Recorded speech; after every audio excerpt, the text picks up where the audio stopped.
Hey, what's up, everybody? What's happening? Welcome back to another episode of Strange Happenings. Strange happenings. We thought we would come back and do another one. It seems to be people are digging it, so we're going to keep doing them. And this is a fun one to just kind of go through all the weird things that we found throughout the week on the web. Yeah. We've had an awesome week live stream last week with Tom Johnson. We've had Thomas's a episode. fantastic last couple of weeks. And the Serpent Mountain Impact Crater Tour, yeah, little mini doc was was released, great. and that's getting a lot of love, a lot Yeah. of comments, people sharing their stories. We'd love to have you back, Tom. Like I said, Yep. we would have kept you longer than is legally possible. I would have asked you so many more questions. Yep. So looking forward to having you back. So it's been really cool. We have a lot of new subscribers. We have a on ton of new YouTube, subscribers. new followers on Instagram, Twitter. We should side note that a ton to us might be like Yeah. 40, 50, 100. Yeah. 100 would jeez 'em. So what we're saying is we appreciate every single one of you that do hit the like, subscribe, Yep. leave a review. It helps us a lot be able to keep doing this. Have kind of that measuring stick of, do people want us to keep doing this? So if you do like what we're doing, we really have a lot of fun doing it. So we'd like to keep doing it if Yes. that's possible. Yep, So absolutely. thank you. But we could start off with some shout outs. Yeah, we got a couple of those. We've got some shout outs. We've got some, like we said, we got some subscribers. We had the Man in the Clouds. Some people have been sending us some things. Yeah. We're putting in the description for a video that was shot at the spiral tail of the Serpent Mound. Yeah. You gotta really put it in 4K and have a nice wide screen. Yeah. It's off to the left. I think it was found kind of after the fact. Yeah. Maybe we and- can just put the link in the show notes. So big shout out to people Yeah. like Man in the Clouds sending us the videos Yep. and people sharing their experiences. Yeah. And the comments of the videos we put out with Tom. And Oh, yeah. so good conversations happening all Yeah. around. We got Hollywood from the Weird Sister Show calling all the way from across the pond in the UK. What's Thank up, you. Hollywood? We need to check out their show as well. I watched a little bit the other day when I had a brief half hour in between all the other things I'm doing. But we also had Alex Richard, Heather Kaiser, Maggie Moe, Ohio Grown 11, Brad Warfield, Shermanator Osborne. I love that Yeah. one. The Shermanator. Scott Calvilage, Heather Lamb, Bebe John. That's Scott Baby John. Hamlet. That's Baby John. Who's that? Baby John, our buddy that we used to work with at Promo West. Oh, really? What's up, Baby John? That's great. Personal shout out from me, especially to Elysium Labs on Instagram. That'll be in the show notes, hopefully, or we can put this up. But Yeah, Jay shout out to Elysium, Jay. an artist that I started following, just kind of liked some of his stuff, but hit him up, said he loved our show, etc. So big shout out to you, Jay. AI artists. We're talking a little AI. We've touched on little that in bit of conversation in AI the office tonight. about the AI Yep. and the artistry. It seems like it's all over the place in every facet. We're going to cover. I don't think we have enough time to go through all the conspiratorial underpinnings that I have towards what just happened and how everybody was on a computer for the last 3 years dedicated that Sitting AI in front just of a AI just webcam. got supercharged in the last couple of years. But we'll touch on it. We're gonna get there. Baby John. Bebe John. He's the LD for Clutch. That's cool. Yeah. That's great. That's a killer name though. I do love it. Makes me think of South Park with the So yeah, Jonas anybody Brothers. else? We went through the list. Dave Woollever, I Okay. think, was only the one that I saw. Steven Alexander, because there was Alex Richard and Steven Alexander. I thought Roger I Reinhardt. said that already. Okay. Well, Yeah, I think we again, covered them. Thank you guys for If we subscribing. didn't, we appreciate you subscribing. Hit us up in the comments. We will make sure to atone for it. So take us away, Mike. Where are we heading? Well, so I thought we would start with an article from. Let's see here. So this is from the Eurasian Times, and it's an article. Russia claims shooting down UFO, not the first time. Extraterrestrial activity reported over Rostov Oblast. All So right. there was actually two articles. We decided to go with this one because This kind they of were- blends they both were- of them. Yeah, so there was It kind gives of the a- most recent, right? And then it goes and touches on, I guess they had multiple times like this? projects, probably. I mean, I've read enough about UFOs being shot down over the years and having. Look at what we do with drones. How do we shoot them down? Right? You shoot an EMP at it. They make guns. Yep. They actually developed them over at Battelle Labs, right near the hospital. Yep. Right. That's what they were doing there. So you shoot a concentrated EMP pulse at it. You can disrupt the electronics of those drones. But Russia apparently shot down a UFO. Continue on. Yeah, so on January 3rd, a mysterious object that multiple news sources called a UFO was taken down by the Russian anti-aircraft weapons in the Rostov region of southern Russia.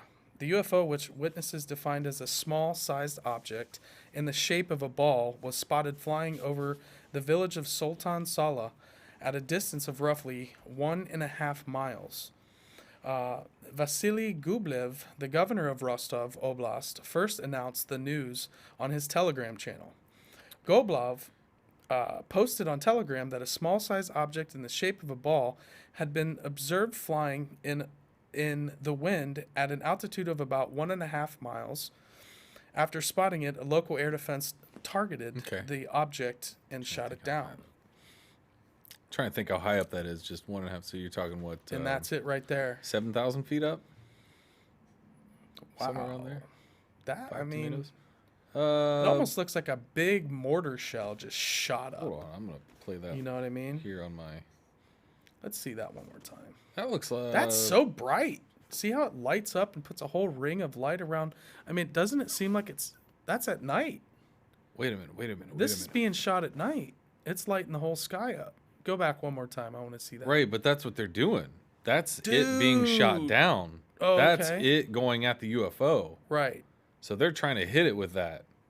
And That's there why hit. it's bright Boom. and it looks like a missile because that Right. thing is trying to hit its mark and it did. Damn, do you see how bright Right there. that was? That was crazy. But what did it hit? Did you? It UFO. just stops in the middle of the air. I know, I get that. I'm just saying, like, if you look, you don't see a ship. Listen to this quote. I urge everyone to remain calm to ensure security. All forces means are involved. The sky is covered with anti-aircraft defenses, he continued without revealing the nature of the object. Jesus, Local Battle of news Los site- Angeles yeah. over there. Local news site Pivjet Rostov featured a headline that read, "A UFO in the form of a ball was shot down in the sky. A video of a glowing object flying and then exploding in the sky was published by Ostrohanza Yeah, that's too much. Novus Caution News." I didn't see it. It was down the page. Okay, let me, dummy. Okay. Roads. Channel. I Rudes. can read. There's that word again. And that's that's kind of Limit. the so these programs, and Russia's way more open than we are. They have been for years. Once the Soviet Union kind of fell apart in the 90s, they kind of just opened up the doors to media people, Well- and a lot of their UFO stories became public. And so, like, some of the stuff that the technology after Operation Paperclip, Yeah. where they brought Nazi scientists over to they had a lot of weird projects and things happening. Everybody in did. the old And that's Soviet what Union. happened. Yeah. Well, yeah, us So and the all that Soviets fell basically apart. were fighting over the scientists. Those generals just all started Nazis. talking NASA. about the UFO programs Yeah. when the Soviet Union fell apart. Yeah. Well, So yeah. Russia's I been- never thought about that. Russia's That's been wild. They've had their Never fair considered share of secret programs, Huh. for sure. Well, it says this is not the first time alleged traces of extraterrestrial activity have been reported in Russia's Rostov Oblast. In 2007, after a powerful storm, some fishermen along the Sea of Azov captured a strange, seemingly unexplained 100 kilograms of life form. They thought the strange squeaking creature they had captured on tape with a cell phone was some alien. However, before anyone could confirm these allegations, the Russian fishermen chose to consume this alleged alien, with one of them stating it was the tastiest food he had ever had. Jesus. Meanwhile, Lake Baikal is famous for alleged alien encounters, such as sightings by military divers in its depths and gigantic spaceships hovering over its surface. Oh my gosh. They're talking about organism 46B. You know what I'm talking about? The alleged underground space alien octopus Yes. was murdered I don't know how many Russian underwater divers. Mm-hmm. See? That was in Antarctica. Right. Oh, God. Here we go. Antarctica. In 2012, BBC. Why does Antarctica always pop up? I put this tweet out the other day about Antarctica holds 80% of the world's fresh water. That's crazy. It's astounding, isn't it? When you think about, man, there's a lot of water. Oh, yeah, right. You know who's got a ton of water? Antarctica. A ton. I don't even, yeah. It's all locked up in the ice mass. Yeah. 2012, BBC reported that a group of about 50 enthusiasts set up camp near Lake Baikal in Siberia, which is thought to be a hotspot for UFO sightings, hoping to discover proof of extraterrestrial activity. The mission began on Rusky Island in the Sea of Japan and ended in Moscow in September 2012. Lake Baikal in Siberia has a long history of mystery and has been the location of countless reported UFO encounters during the Soviet era. The government initially covered these sightings, but the Russian media later made them public. Recent unconfirmed reports indicate that American filmmaker Steven Spielberg is considered making a documentary based on these odd and puzzling claims. However, it is unknown whether there's truth or simply a hoax to this. And the last one they have is April 17th, 1987. Group of 13 people in Kurmaz, Irkutsk area spotted a gigantic flying saucer hovering about 150 meters above them. The saucer had a diameter of 70 meters and was said to have a phosphorescent purple light originating from its center and yellow portholes around its side. That's pretty big, 70 meters? Mm-hmm. That's a fair-sized ship. 150 meters above you, that's also fairly low. And that thing's like phosphorescent right purple light. It's a new one. You never heard purple lights on UFOs? I mean, I guess I don't hear a lot of the... Like phosphorescent. That's cool. Wow. That was... So next one, amateur archaeology. So this one's wild. This is pretty interesting. I know a lot of people are familiar with these cave drawings in France, kind of when we think of cave drawings and it's brought up. These are the examples that are some of the oldest known pieces of art in the world. So it's like when we started developing culture and art, and their style of art was, considered basically just the just representational of not just stick figures and kind of rough. They were getting to... They're actually profile or defining a style. Right. One-dimensionally, they were getting these animals down, and they were able to record. We saw a bison or a woolly mammoth, right, or whatever they were hunting, right, or something like that, or what was in their environment. They could actually represent it, that we were aware of what they were doing pretty well, right? What they were looking at. But amateur archaeology sleuth deciphers messages hidden in Stone Age cave art for 25,000 years. So this is a long time. We'll go through it, but essentially these dots that they found in several different images, in different places, in different drawings of these either dots or lines, right? And it could be the earliest form of writing. They're keeping track of something. They're keeping track of the seasons. Right. I'll throw you some stats on this. They discovered these 150 years ago. Yeah, not that long ago. I'm just saying. Yeah. It's a long time for an amateur furniture enthusiast, not an amateur. To fake it. Paleolithic, whatever, archaeologist, furniture crafter to come in and crack the code. I love it. Yep. But it's been around for a little while, right? And it's spread across Europe and quite extensively. It said it's decoded, but it appears in at least 400 caves across Europe. 400. That's a pretty large group of people that are doing the same thing. But what were they doing? What were the marks? What did it So the Cambridge Archaeological Journal wrote a whole paper on this. Basically, this Ben Bacon, a furniture restorer by day, spent his night analyzing the photographs of the cave paintings. According to the Times, his hobby led to the first specific reading of European Upper Paleolithic communication. The journal article reads, the code inscriptions that Bacon, 67, decoded appear in at least 400 caves across Europe, and then basically deduced that the Paleolithic hunter-gatherers would store data about the animals they needed to kill to survive in the cave drawings of bulls, horses, aurochs, and stags, using codes to detail their breeding cycle based on the lunar cycle beginning in the spring. That's wild. So that's kind of what we were just talking about with the Mayan, the 260. day Mayan calendar. Yeah, but they're looking at this That's to look at the interesting. animals to figure out when, like, they're ready to give birth. Right. But it's like all based on these natural cycles Yeah. and being able to. No, but I think they were tracking the animal too, based on if you had an offspring, Sure. right? Because they said, for example, a line or a dot would mean months. So 4 dots or lines would represent the 4th month after the start of spring. Right. Then a symbol resembling the letter Y was used to mean to give birth, the journal article said. Right. And the position of the Y among the lines of dots or dashes, or dots or lines, would indicate a due date.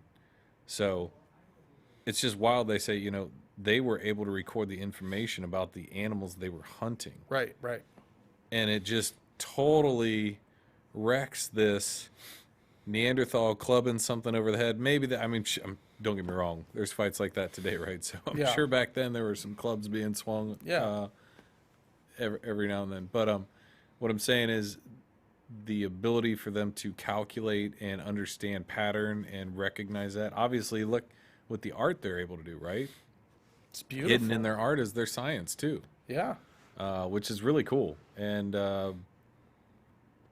Yeah. Breeding seasons. so the animal was depicted with the dots on that animal. Mm-hmm.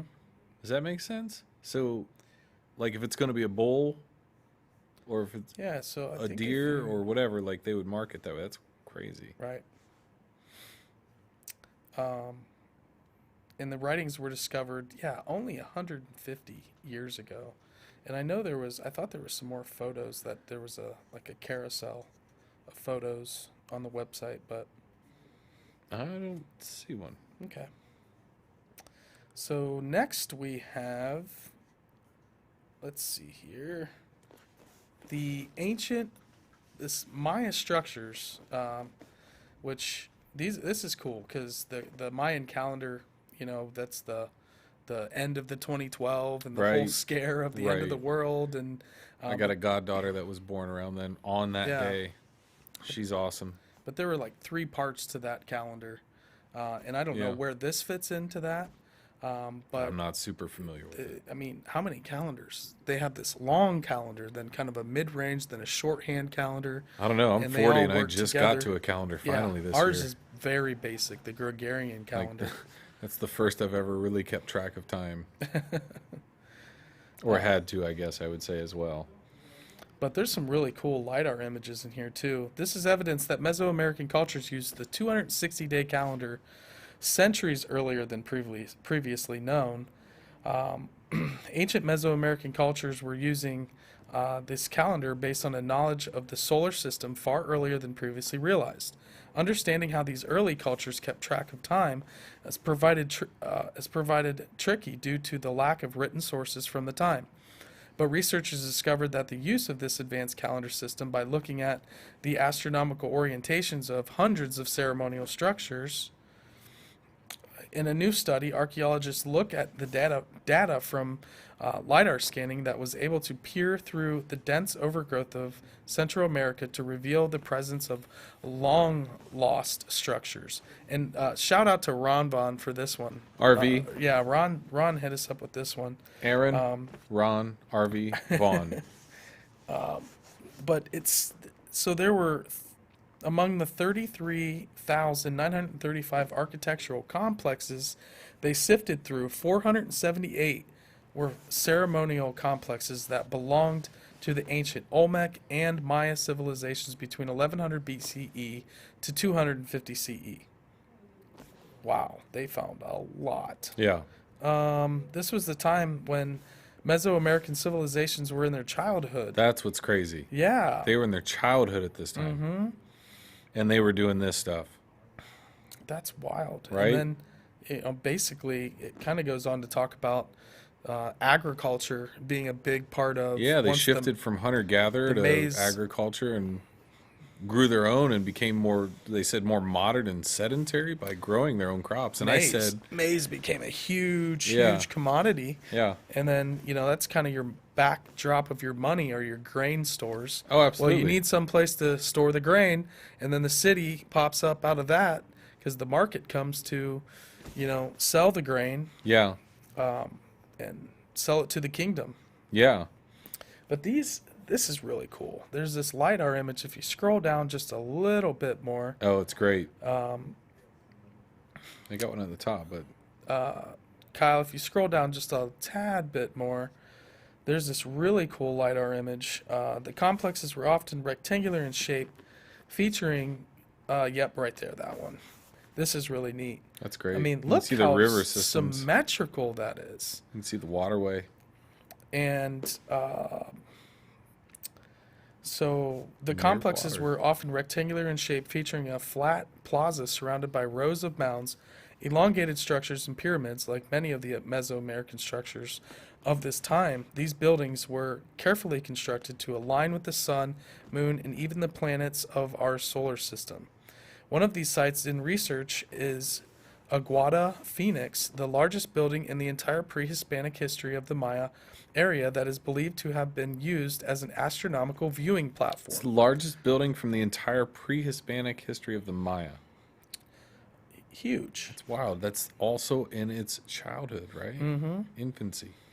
So maybe this is when they were really starting to track and build the mathematics That's really wild. and we're able to get to be able to build these ridiculous pyramids and Yeah. what you see in the Yucatan. Yeah. Maybe this was kind of like the beginning of them, like building these. Like, I mean, you look at that; it could just I be mean, really, it's- really old. But those are It's not small they potatoes. look like mounds or earthworks, but I can't build it. they were definitely pyramids. Takes a little bit of I'm time and sure. effort. Yeah. It's got some work done on it. So, cycle. For instance, a number of structures are positioned in the way that corresponds with the sunrises on February 11th and October 29th, separated by 260 days. Right? These findings represent the first clear evidence that the Maya possessed sophisticated knowledge of the stars dating back to at least 1100 BC. It also is the earliest known evidence of the 260-day calendar. Now, I have to look up and see what other cultures had a 260-day calendar. I off the top of my head, couldn't wonder. even start to theorize. There's probably something here in Ohio that's some weird I'm sure calendar. there's a lot. Because they were all about the moon too. So no one is certain why they used this number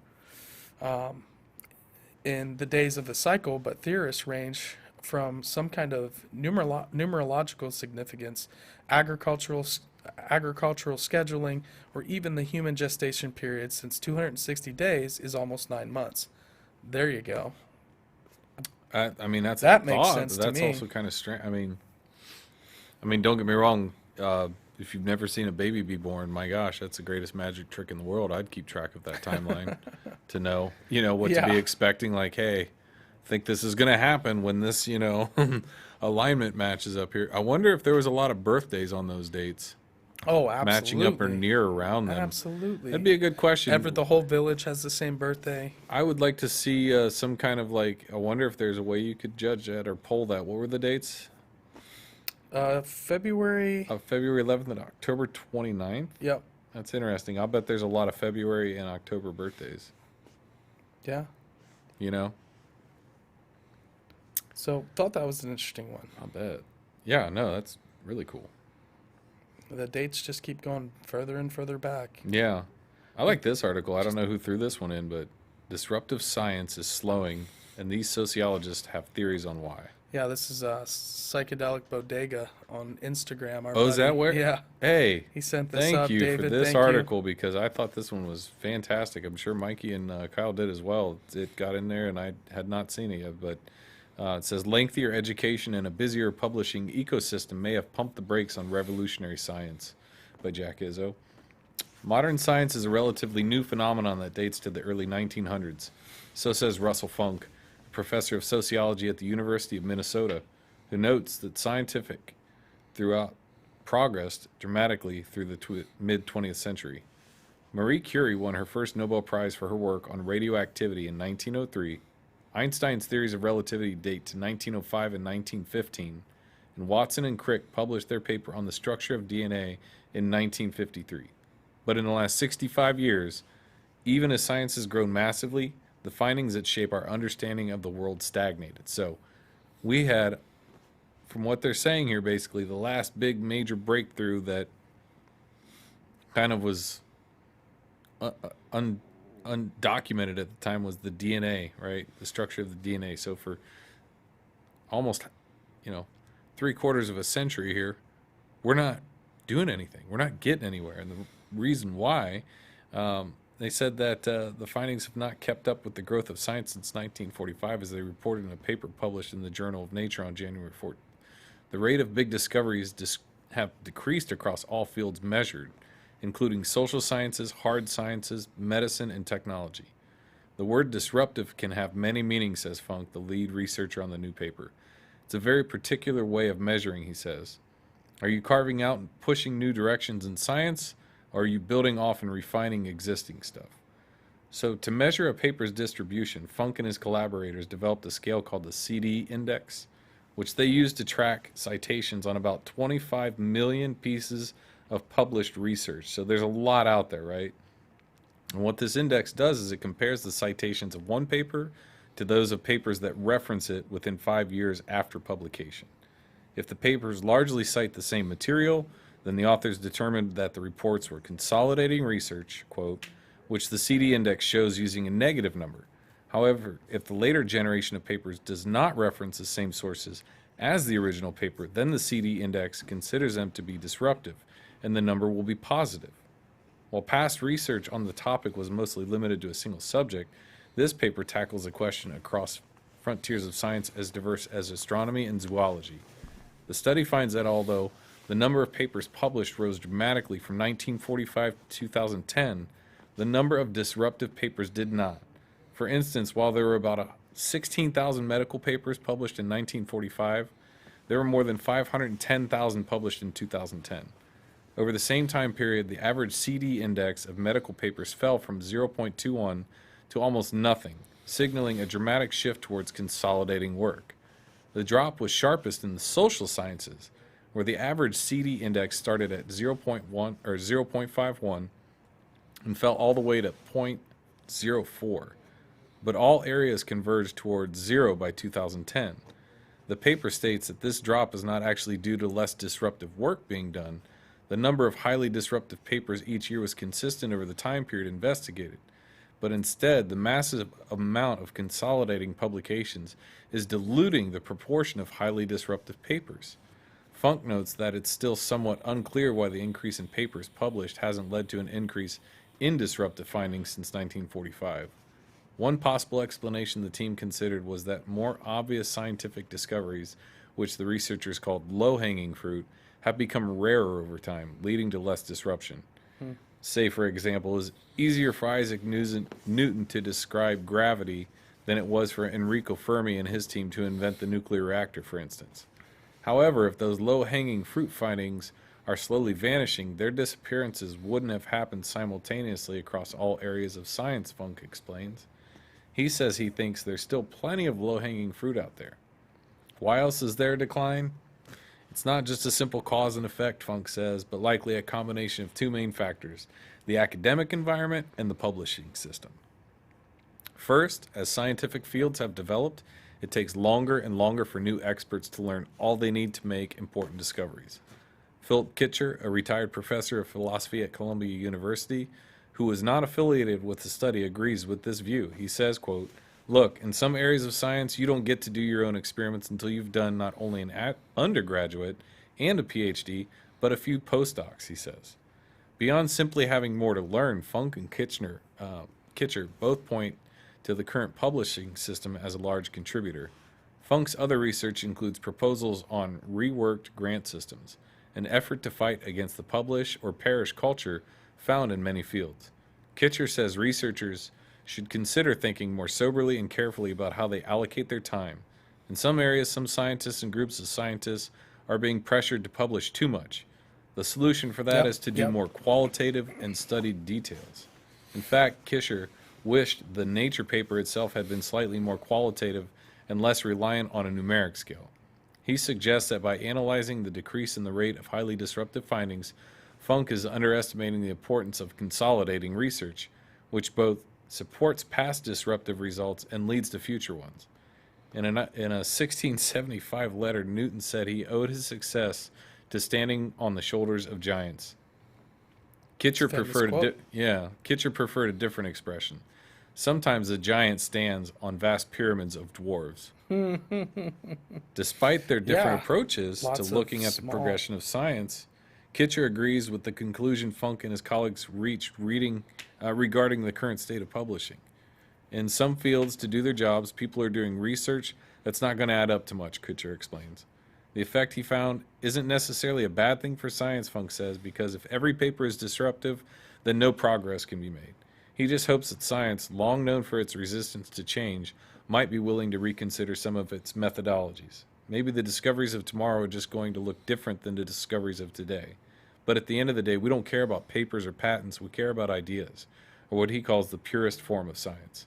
So I'm torn. I don't really know how you take this, right? I mean, obviously, I'm not in the sphere of writing academic papers, but I know enough people that do, and You have to write once you get a certain point in your career. I think you're expected to write we have research papers. yeah, we have a buddy that We have a is friend. a Yep. PhD. I have a couple, and I've seen their dissertations and their thesis and Yeah. these leather-bound books of their thoughts, and I find them fascinating. But I Yeah. also think, like it says with the publishing aspect of it and the disruptive nature of what we find, Peer-reviewed journals there's and merit in both sides of the coin on that. And I like the quote at the end where he says, but at the end of the day, we don't care about papers or patents. We care about ideas. And I think Yeah. that's important. Like, I think so not so too. much I There's got a paper balance. written. Yeah. Yeah.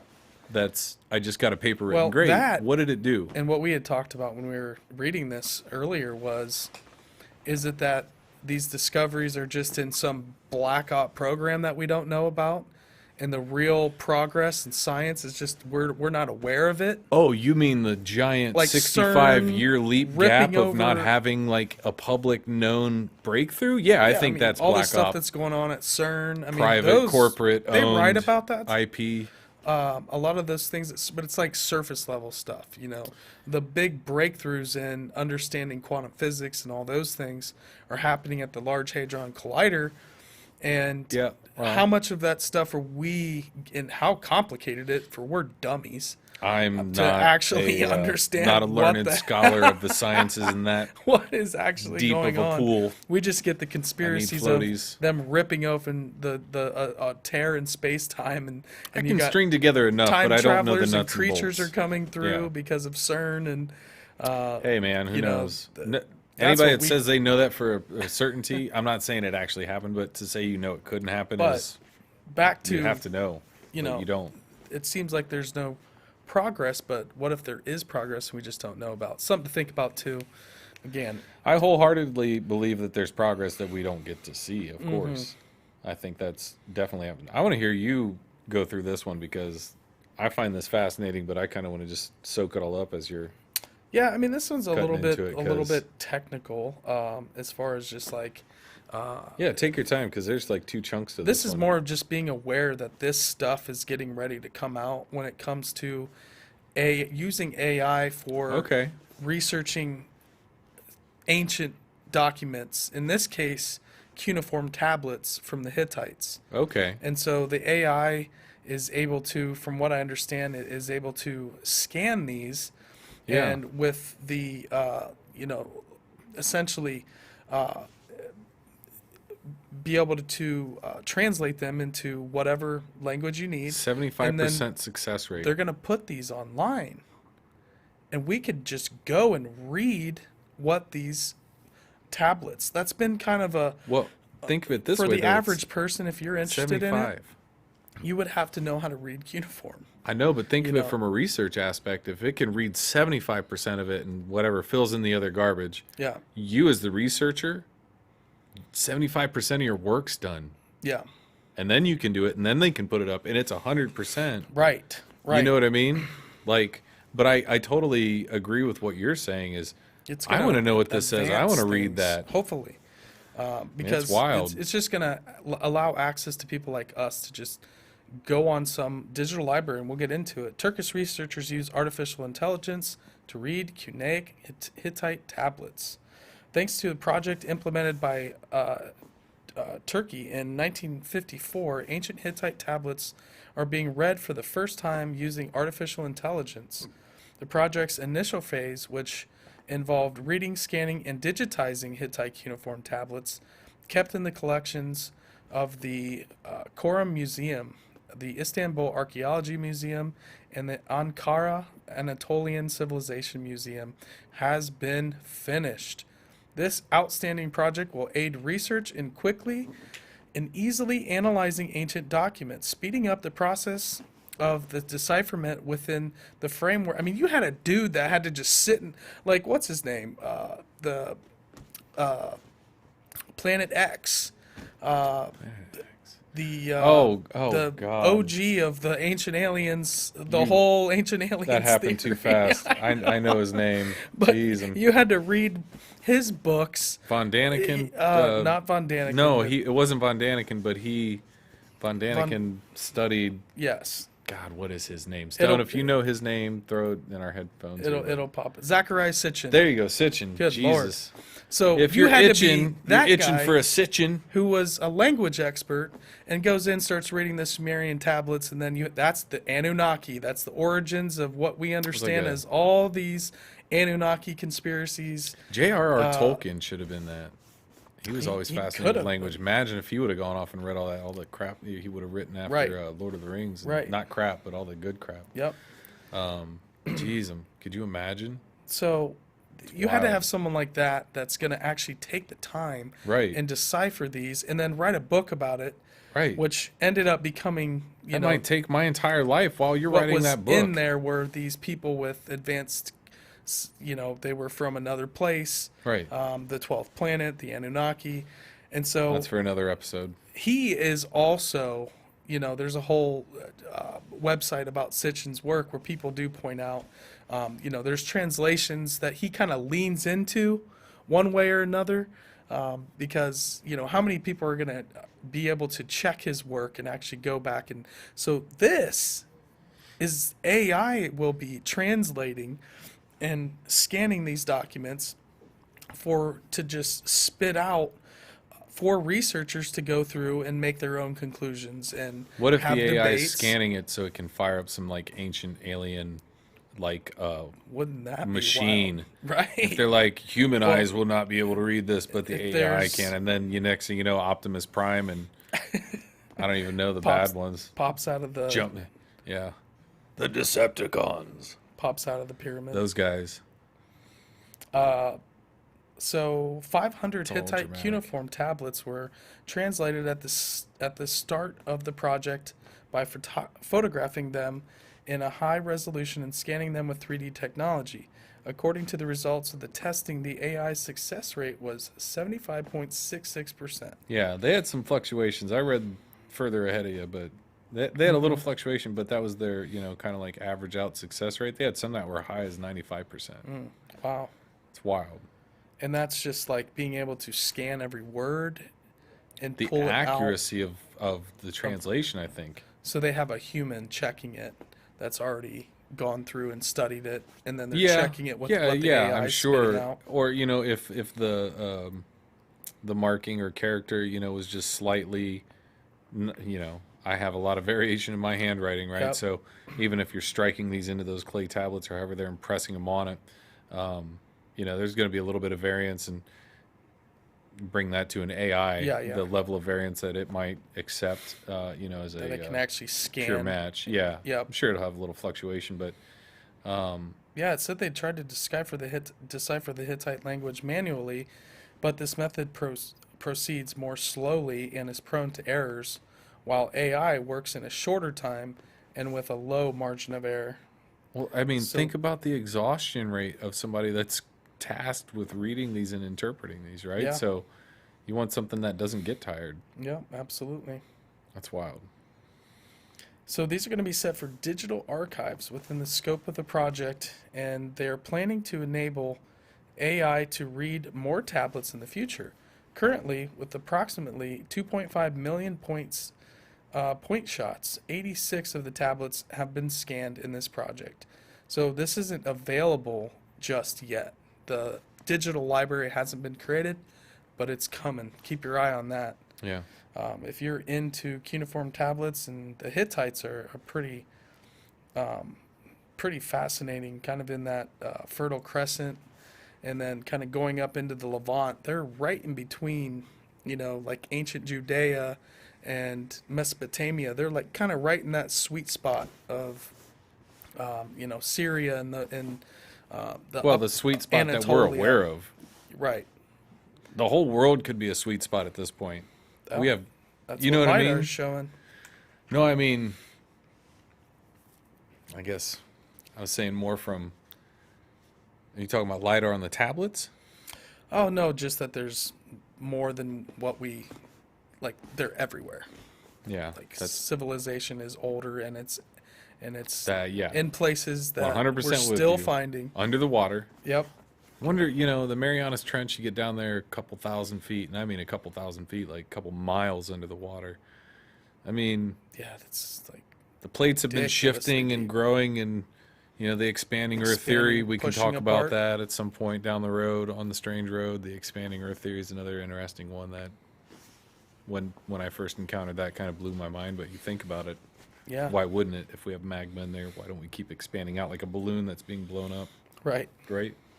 Liquid hot magma. So this last one is something that you had found, and I found this on Twitter, yeah. So if you and I'll give want to you.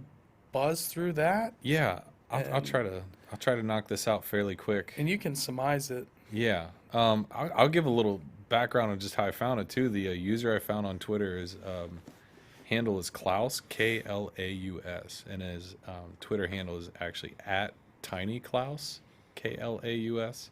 This was the guy that Tom DeLonge was blowing up, and like put him and Okay. just blasted him one day last week, and he just went from Blew like, up on Twitter. I mean, he probably already had a strong following, but Yeah. like say this is a 223,000 viewed tweet, which is not like, again, millions, but for somebody, it's just the way DeLonge described Klaus's Twitter profile was, this guy's putting together disparate pieces of information.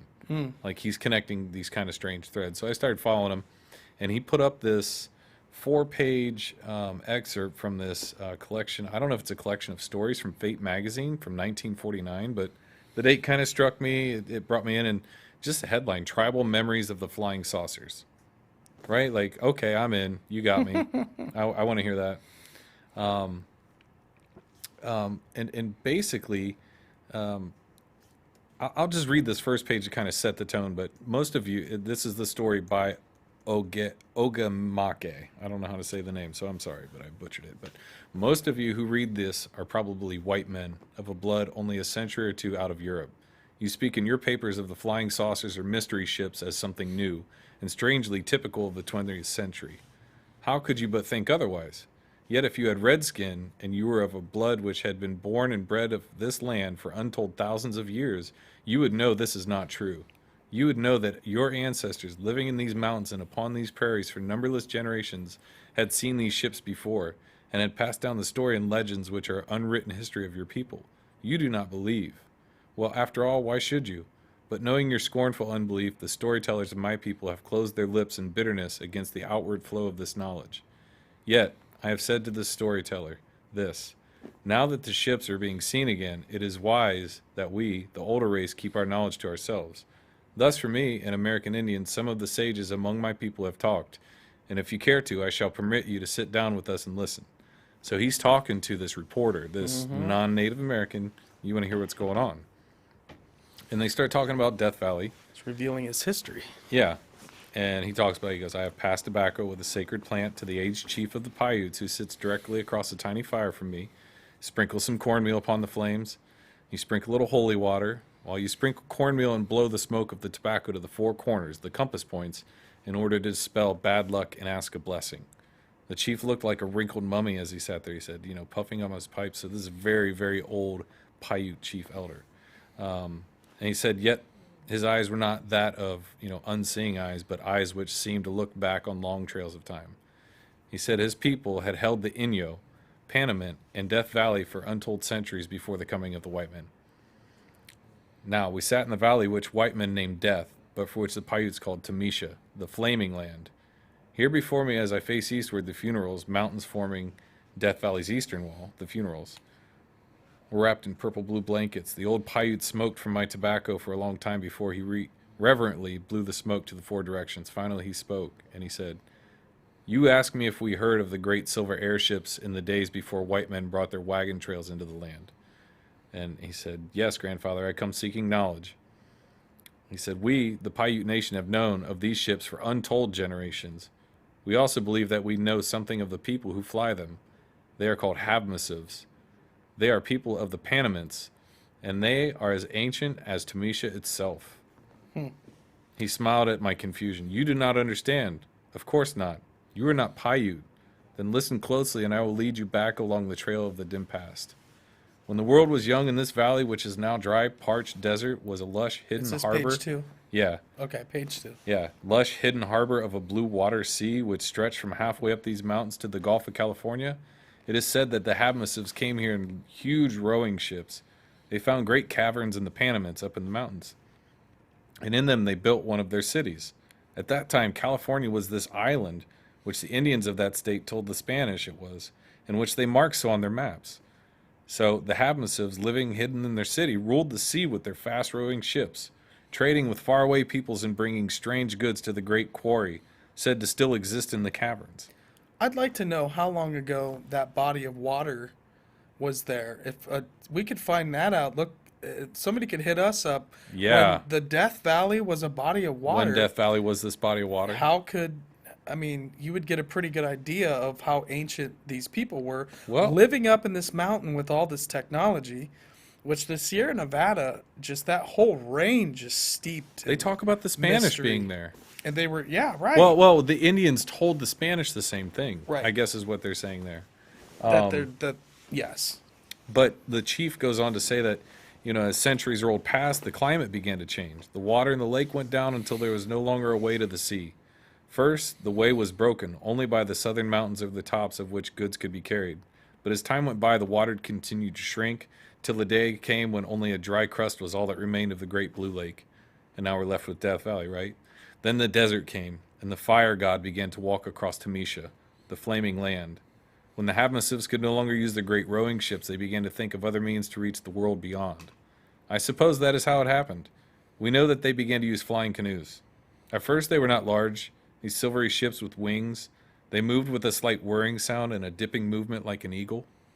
Weird. The passing centuries brought other changes. Tribe after tribe swept across the land, fighting to possess it for a while and passing like the storms of sand. In their mountains, still in the cavern city, the Havmusuvs dwelt in peace, far removed from the conflict. Sometimes they were seen at a distance in their flying ships or riding on the snowy white animals which took them from ledge to ledge up the cliffs. What could that be? Snowy Desert? white animals. In the desert? But they're up in the mountains, right? Where It's still snowing? Death Valley where Yeah, they're seeing them. where they're seeing them up, way up into the I mountains. mean, I or get- what? I mean, it takes a while when you. This drive is why through, this story blew my like, mind. the I was Sierra like, Nevada, below it's all desert, but then you Right. start going up to Yosemite, and there's snow in like April and Right, who March. knows? It's just Right. packed with snow. right, So it's got you. It's wild, so isn't they're it? living inside the mountain. This essentially. city they built in Right. the Panamints in the mountains. And they're riding these snowy white animals that jump them from ledge to ledge up the cliffs. And the chief says, "We have never seen these strange animals at any other place. To these people, the passing centuries brought only larger and larger ships, moving always more silently. So they're getting better. They're refining this as they're going." And this guy asks him, "Have you ever seen a Havmusuv?" The chief says, "No, but we have many stories of them. This is like Lemurian folk tales. There are reasons Because why." Lemuria was part of a giant island that was connected with California maybe at one time. Is Could it be. that Lemurian I don't know enough about Lemuria. leftovers It from could- Lemuria that Maybe Lemuria and this are the same thing, and we're They were represented by connected. two different. We'd have to compare them. yeah, and see if Lemuria the was stories a line up. giant continent with probably a lot of different cultures. If It's like an Atlantis. I mean, yeah, like Easter Island. maybe is there were a probably couple left of them: over. Atlantis, Lemuria, the Havmusuvs. Yeah, But so they're building better ships. They're getting better at this, right? And so he asked if he had ever seen one. He said no. wow. He said, but we have many stories of them. There are reasons why one does not become too curious. And this guy goes, reasons?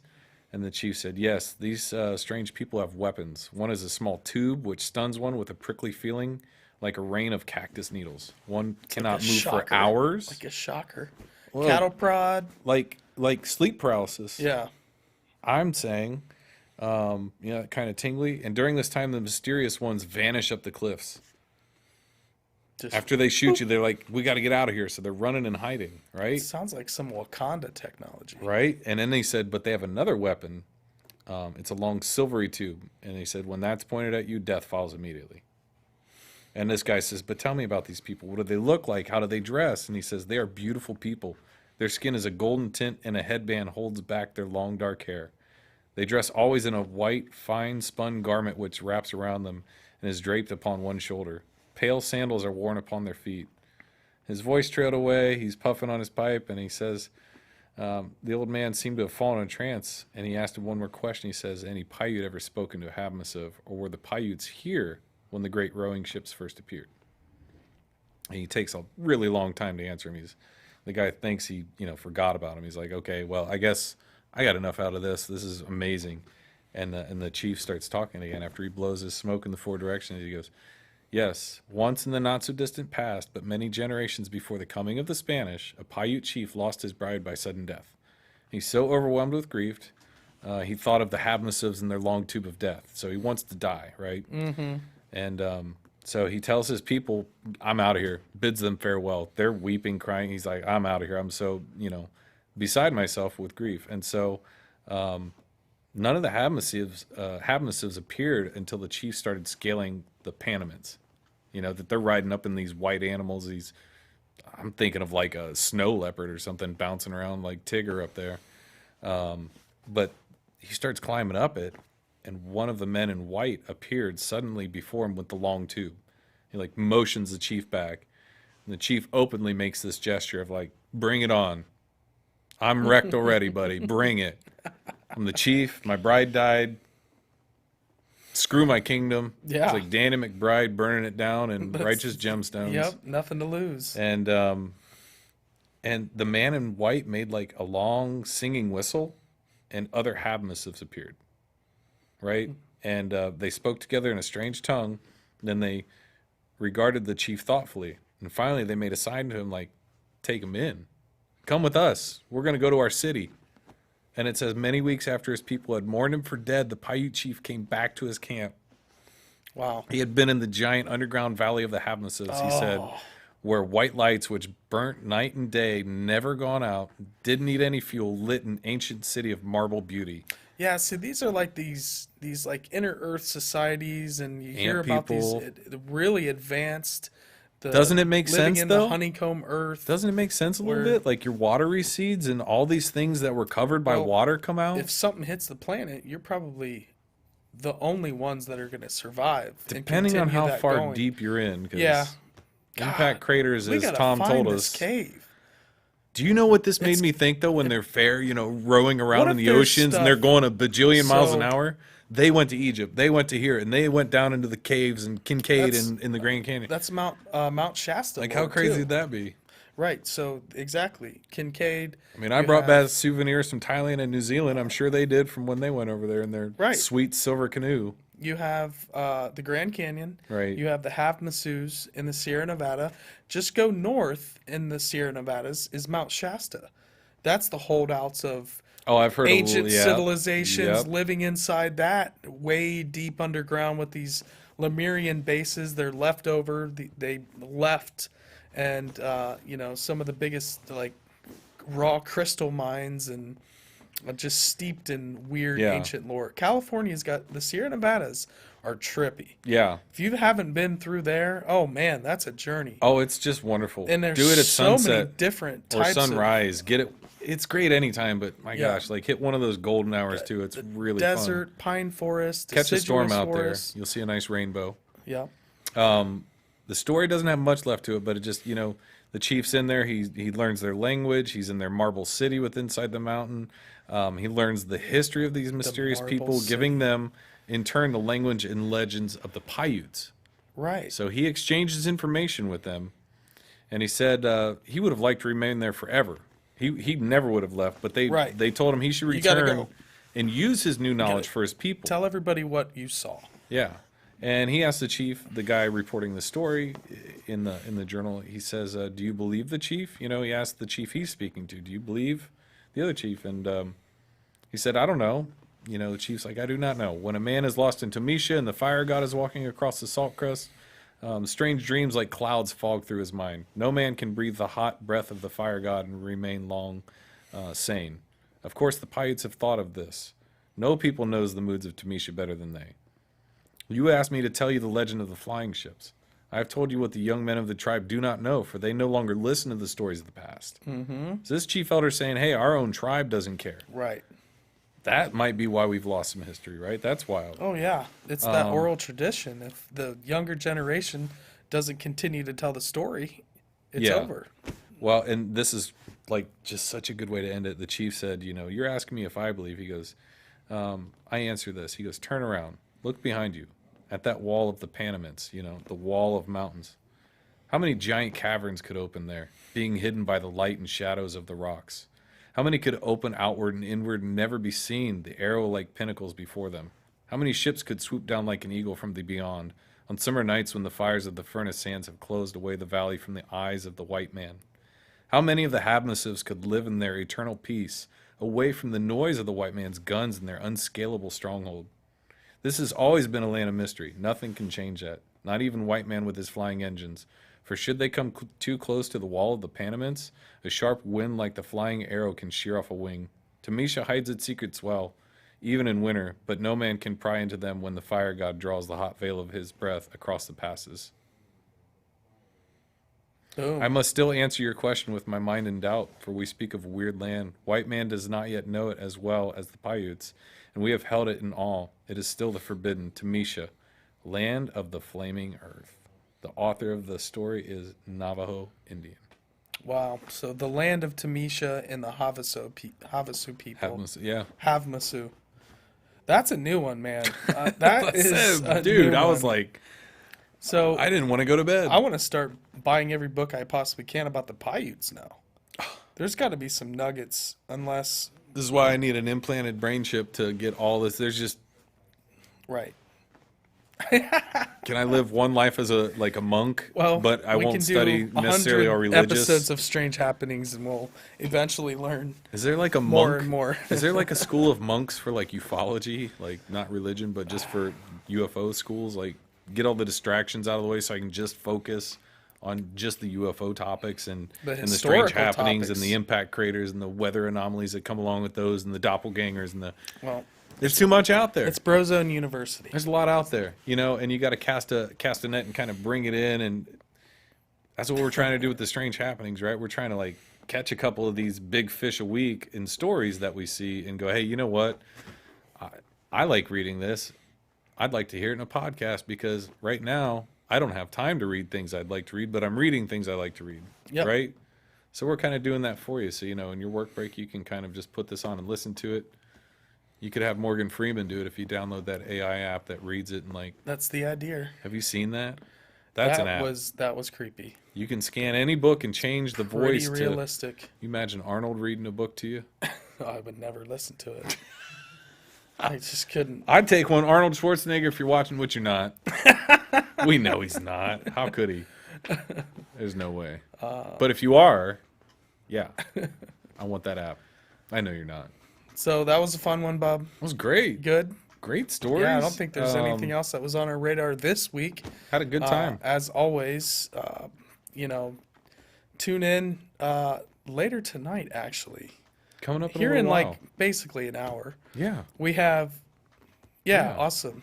We have Rhonda and Sue. Shout out. Thank you, Rhonda and Sue, for tuning in tonight. Commented, whatever you did. Tuning we in appreciate live. Rhonda and Sue, what's happening? Hey, help me, Rhonda. Run around Sue. Those are aliases that other famous artists came up with, so I can't take credit for that. But if they are not 100% representative of you, I apologize. But great names. Yes, And Rhonda we and Sue, appreciate you. And so tonight, in like really an hour, we're going live again. We have 2 shows tonight. Well, we're And, doing something different on the next one, right? We have a swap cast with Jeremiah Byron from the Bigfoot Society. Jeremiah So- was a Byron. Jeremiah. Can't wait to talk to you. I wonder if he's ever thought tonight. about using that as a tag. So if you guys are hip to Bigfoot Society, you're going to want to tune into this. But this I'm going to wraps- tune in. Yeah, absolutely. I'm going to watch. But as always, you can find us on all our social media platforms at The Strange Road. All of them. Twitter, We have a Insta. Facebook group Facebook. that has been created, but it hasn't been shared yet. But we're working on it. We're going to get to kind of some of the branding and stuff worked out. It's in the process. But it's coming. Takes time. And, It's frustrating. We It's frustrating. would love for you guys to hit that subscribe button, hit the notification bell. Please. The solid white one, because I understand that the solid white one is It's- what will push to your device and actually It's when just we go the button you live, want to push. it will It's hit the you. does everything The clear button. one apparently doesn't do anything. Yeah.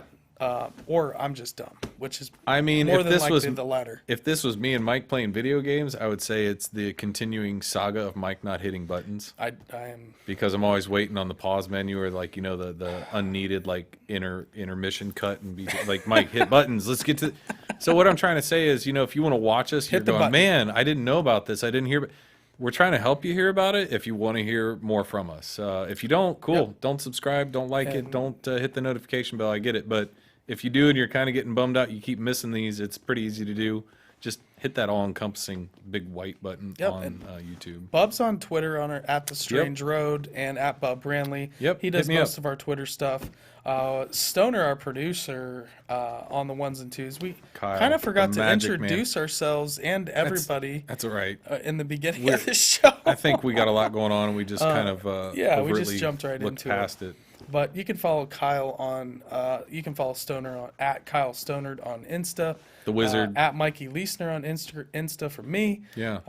And then we have the podcast, which has been the audio platforms have And been it's great. Everywhere. It's on Apple, Spotify, Stitcher, Google, Wherever, everywhere. Wherever. Yeah. And while you're on there, make sure, especially in Spotify and Apple Podcasts, give us that 5-star rating, 5-star bust. Write a review too if you got another couple minutes. Really does help us Yeah. out. All those pieces of engagement, you think, man, why do I have to do this?